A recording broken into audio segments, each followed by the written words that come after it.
So, as we begin 2024, I want you to think about why you're playing video games. Specifically, why are you going out of your way to play the latest and so-called greatest of the AAA gaming landscape? If there's one thing that's become synonymous with modern mainstream gaming, it's the digital crack known as hype. If ingested raw, causes the emotional crash of anticipation followed by other symptoms such as frustration, anger, and spouting racial slurs. If you consider yourself a fan of this medium, you have probably fallen for the hype cycle at least once in your lifetime, spending literal years of your life waiting for a specific game, taking in every tiny morsel and crumb of content possible, building up this image in your head of lifelong memories that you'll make, either alone or with your friends, only to face a barrage of delays for a game that is still, at the end of the day, still plagued with technical hiccups, along with half-baked or just flat-out removed features.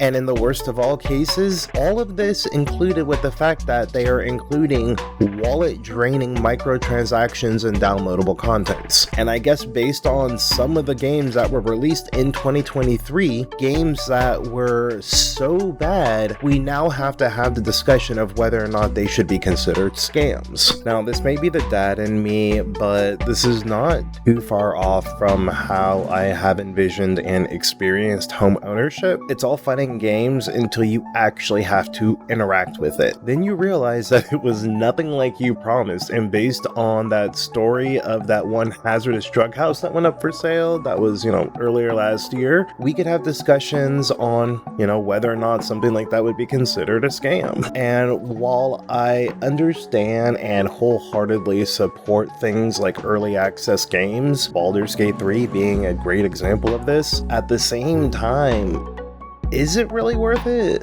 I'm picky about where I invest my gaming funds. I want to feel like that every penny I spend is a vote of confidence for a team that has poured their hearts and souls into creating something that they consider truly deserving.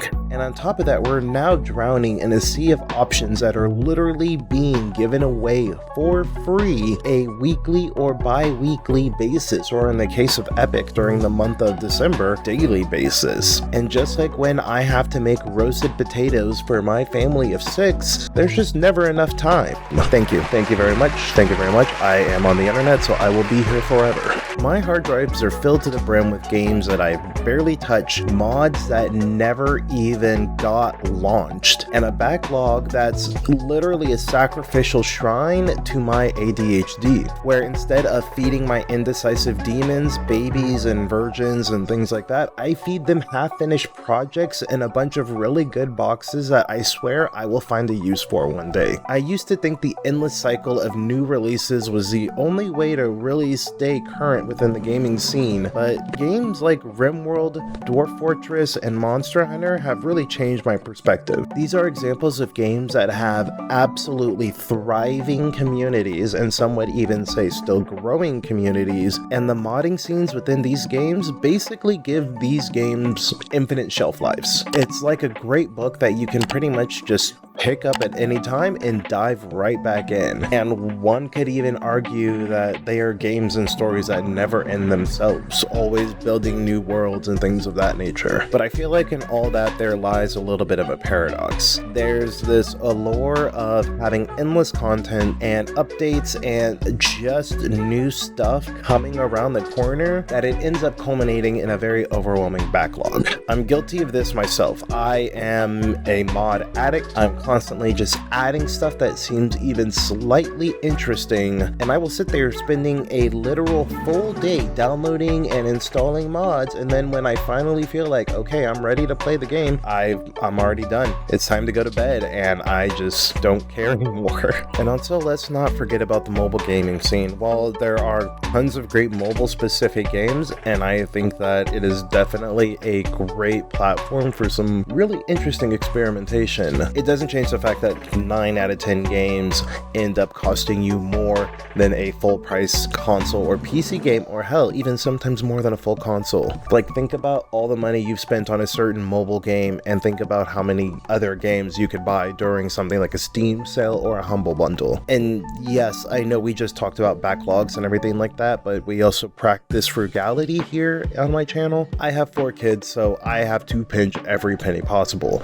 Like, my Steam library will be something that my kids have to fight over once I am dead. So this is where the subreddit r/patientgamers comes into play. And I'll tell you, the community's been a real game changer for me, or else I wouldn't be making this video. My world has been transformed from one of gamer anxiety and gamer financial remorse to a world where my dollars go to games where I know that I'm going to be getting a really good experience in exchange. Instead of viewing my backlog now, it's more of a future log. And you know, the future's looking pretty bright because I got a lot of stuff coming in the pipeline that I'm excited to play. The cost for joining Patient Gamers can feel pretty steep sometimes. The whole cost is just waiting a few months before diving into the latest games. Does it feel like you're trying to get initiated into the salty spittoon? Yeah, kinda, but I mean, if you're used to falling for the hype cycle, it's gonna be a lot harder than it really is. But it is the patience of a patient gamer that might be the secret sauce to actually enjoying gaming again as we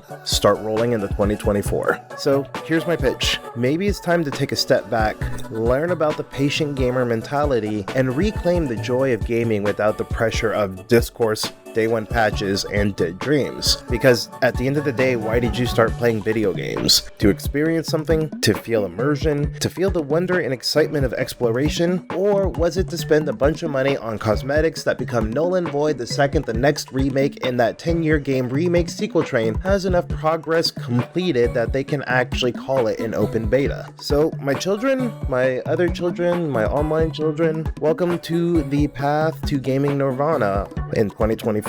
So back in the day when the world was maybe about 60-40, or I guess even close to 50-50 offline to online, big video game releases had a level of hype that somehow captured the feeling of a small but sizable community and also mainstream appeal. Despite the fact that you would see, commercials, billboards, freaking ARGs for a brand new game, you would still line up outside your local GameStop, Best Buy, or Walmart around 6 p.m. or so, or when it was getting dark, and hang around with a bunch of other local nerds, shooting the shit or doing trivia and giveaways until the clock struck midnight and everyone got a copy of their game to go play. And during this time, people would start potential lifelong friendships. Like, I'm getting chills just thinking about it. It's definitely a perfect encapsulation of what the gaming community was like in the early to mid 2000s. Probably the most formative hype cycle in gaming, next to the release of Burning Crusade, which was not only featured but previewed in an episode of South Park, would be the Halo 3 release. Halo 3 took it to a level where they were able to completely shut down Times Square for the midnight release, with G4, the one and only video game channel, having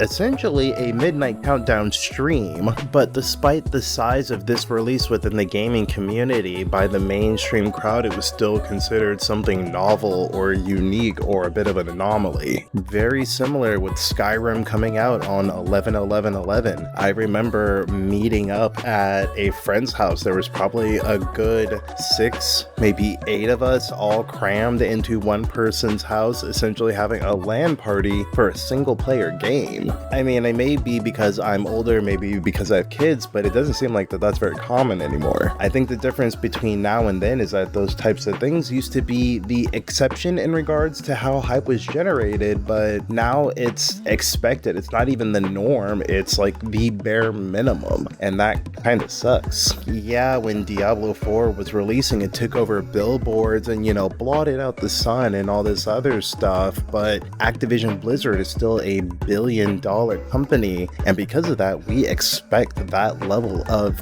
marketing, that level of PR, that level of promotion. It's not novel because that is the bare minimum now. For something like Diablo or Warcraft or Starcraft, we expect that level of pomp and circumstance and bravado. And also, as someone who is able to witness the launch of the PS2 with my own eyes, yes, I am that old, console hype has always been there, but those were more representation of leaps of technology, especially with like the PS2 being one of the largest leaps in graphical fidelity. But because of all this, we don't really hype like we used to, due to things like preloading your games, leaks, spoilers, and just most fandoms being more and more online, especially in a post-COVID world. For example, before its death, the week of E3 would be enough to fuel the gaming media for a good few months. Now we expect lives and directs and other PR functions that become analyzed and dissected and just basically all forgotten about before the end of whatever month said press event took place. We expect that over the course of the entire year now. It's not something that's anticipated in the same way that it used to be because it was so expected now. I know this is all basically just like stoner dad ramblings, yelling at the cloud and all that, but I do think it's very important to kind of mention how much has changed over the past 15 years or so, I guess probably closer to 20, in regards to how we consume and expel gaming content. Like, if you think about it, information, if it isn't already leaked or blackmailed or extracted beforehand, is spread out over so many different channels, between specific social media channels, live streams, and like live listed YouTube releases. You kind of have to have multiple tabs open and multiple sources just to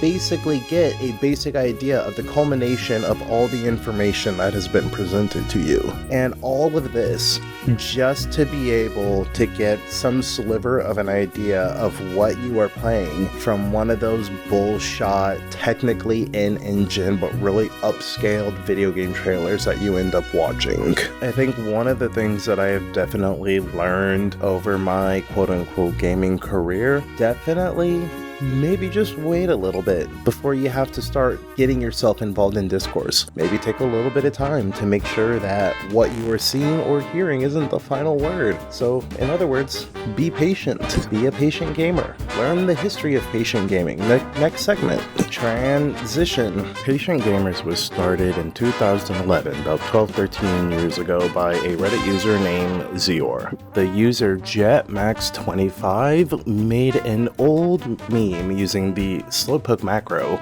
because yes, they were called macros back then. Jetmax decided to make a meme with slowpoke talking about, I just bought Fallout New Vegas. Anybody want to talk about it? The user Kentrell responded saying that there should be a subreddit for people who wait 6 to 18 months to play a game, and maybe calling it something like Patient Gamers. And as stated, Zior took up the mantle and created it himself.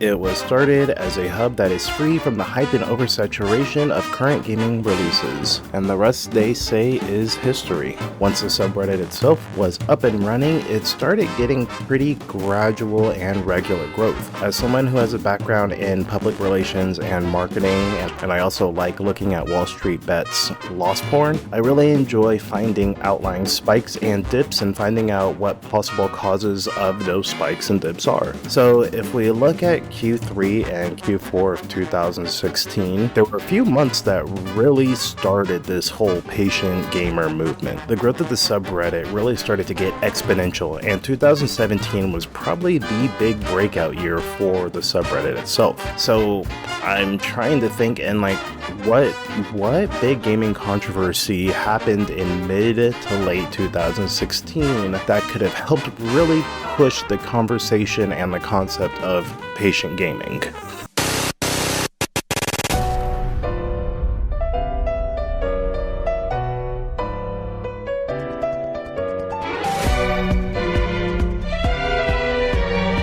Like, apparently things just got so heated on that subreddit that there was a point where all No Man's Sky posts had to be removed. Then, later that next year, there was the infamous EA Star Wars controversy, which took over the entirety of September, October, and November. October 18th through the 23rd had a significantly larger leap, which would be actually around the time where the discourse surrounding the game's loot box system would be the hot button issue to be talking about in terms of things like online engagement, with a lot of people remembering EA's infamous comment about pride and achievement, becoming the most downvoted comment in Reddit history. I think that the thoughtful nature of Patient Gamers really shines in a lot of the topics that they have over the years. There have been a ton of interesting, engaging, and really thought-provoking topics that have happened over the life of this subreddit. There's one that is the benefit of escapism when you're older when compared against the expectations of wasting time with your few free moments of true freedom. Something that I actually struggle with a lot personally as, a father, an adult, and somebody who wants to make a living through their own creative content. There's one that I actually think might be worth diving into, a spirited conversation about how 1080p is still more than acceptable, still looks fine, still runs fine, still looks fantastic. And I mean, in hindsight and thinking about it, I kinda have to agree. Insomniac's Spider-Man is installed in my family computer, which runs an old 1070, and I mean, the game looks good. I'm not gonna lie, the game looks great. I prefer playing in 1440p because I have a 3070 on this main editing computer, but yeah, I mean, there's games like that make a really good argument for still just running everything at 1080p. And then there's also this very interesting kind of meta-narrative topic about Alan Wake, the first Alan Wake game, and his,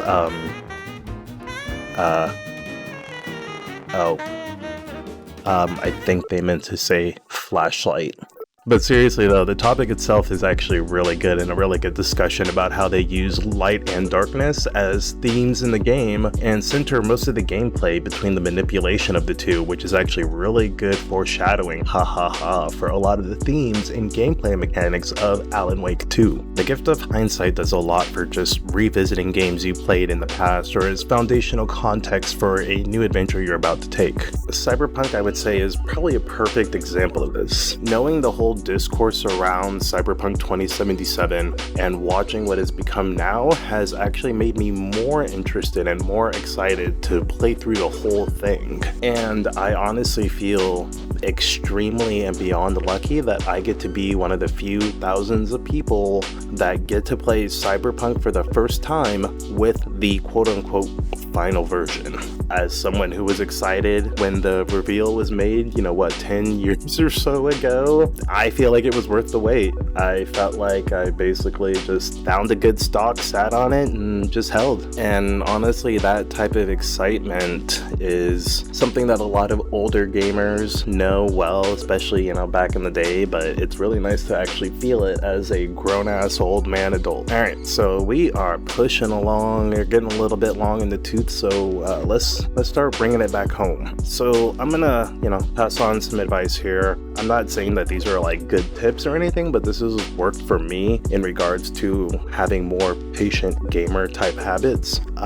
First, treat your games like a TV show or a chapter book. Tim Rogers, formerly of Kotaku and now Action Button Now, talked about this when he did a review for Dragon Quest. He said that he considered the game like a bedtime story and he would play it for about an hour or so each night after taking a bath and before going to bed. Listening to his elaboration on that has really changed the way that I view gaming as a whole, especially as part of something that I treat as kind of an evening routine. The long and short of it, it's easier to feel a sense of satisfaction, fulfillment, and completion reaching the end of a good story. The pacing is something that has been perfected by the best movies and TV shows, and I think gaming is still trying to find its balance in. A lot of games try to encourage you to play as long as possible, play as much as possible, just keep repeating the same stuff over and over again. So for a game to say, hey, here's a good spot for you to just take a break and then just kind of soak in everything is honestly kind of rare. As much as I love the freedom and instant gratification that the buffet of live service games can give you, I think the reason I get quickly burnt out on these types of games is because I see past the facade of the grinding loop. The veil's been lifted, so to speak. Right now, I'm really enjoying Fortnite, the finals, and Darktide enough that I want to get some thoughts out about them,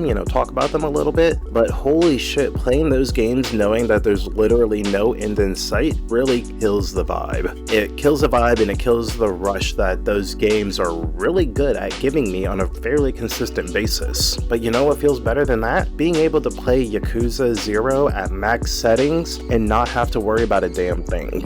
I will say, having frame rate numbers so high that I finally understand the concept of imaginary numbers, that's pretty cool. I guess a few more bits of fatherly advice. If you have a chance to save money, just put it towards hardware. Good, decent hardware will last you much longer than the newest games, especially if you put that into building a good mid to upper mid-range size PC. That game that you want will probably get a decent discount within 3 to 6 months of it launching. If you need a game on day one, like for a launch thing, then use a site like Green Man Gaming to save you as much money as possible. Hashtag not sponsored. Don't let your neurodivergence win. Just finish the damn game you're almost done with, but without forcing yourself to do it. For me personally, when I try to make myself do something when I'm not in the mood to do it, it just makes it that much harder to do it. I still need to finish Alan Wake and Baldur's Gate, but I decided to drop all that because a semi-fictional Japanese mafia story is something that I've been picking away at for over a full decade. I've been playing the Yakuza games longer than my kids have been alive. Is it sunk cost or self-care? Who knows? But I sleep better at night. And I mean, if you've made it this far and all of this still fails you, then I'm sorry. You might honestly have to get your heart broken once for it to finally make sense. While it sucks that some people can't understand things till it happens to them, if this is what it takes, I hope it's not too costly of a lesson for you. So at the time of this recording, I've been grinding out the newest Fortnite Battle Pass with my son, literally only because I want to get that damn solid snake skin. After this, I think I'm taking a hard break from live service games outside of the occasional things that I play with my kids. I think I'm going to try to go all in on Yakuza, do a hard mainline story only run, and I think also what I might do is have some sort of game in between that as like a palate cleanser, because Marvel Midnight Suns was put on sale and I've been really wanting to try that game because I'm a huge XCOM fan. And going back to Yakuza, I honestly think with the amount of minigames available in Infinite Wealth, it will be also a lot easier for me to skip all of the minigames in the other 7 games that I still have to catch up with. So yeah, I mean, there's maybe a couple games coming out in 2024 that I'm excited for, but I mean, honestly, I'm really excited to actually get caught up on some stuff and to actually enjoy gaming on my own terms, my patient gaming terms. So in terms of patient gaming, I think that the subreddit's gonna break 750k by the beginning of 2025. If we have some more of these completely bunk-ass releases that we've had, scattered throughout 2023, oh yeah, they'll break it by the end of the year for sure. Also, I want to start getting predictions out there on the internet, so then once I start getting a handful of them right, I can just, say I told you so. Another prediction, just for the hell of it, Switch 2 will be announced in 2024, and it's going to launch with its own version of GTA 5. I have nothing to back this up, but it might as well throw a couple darts out there, see what lands now that I have your attention. Alright, my kids are on their way home right now from school, so I'm gonna make this quick. Thank you for watching. If you like what you saw, please, like, subscribe, YouTubey things, share it with other people, leave a comment, hit the thumbs up button. Also, if you click subscribe, it does a whole bunch of cool little colors and stuff, so try that, see what it looks like. Also, if there's any topics that you would like me to discuss or any games that you want me to talk about, please let me know in the comments down below and I will be more than happy to do so. I've luckily at least have my next few videos planned out, so hopefully things will come sooner rather than later. Alright, thank you very much for your time and I appreciate you being here. Thank you again. Have a good whatever. Bye.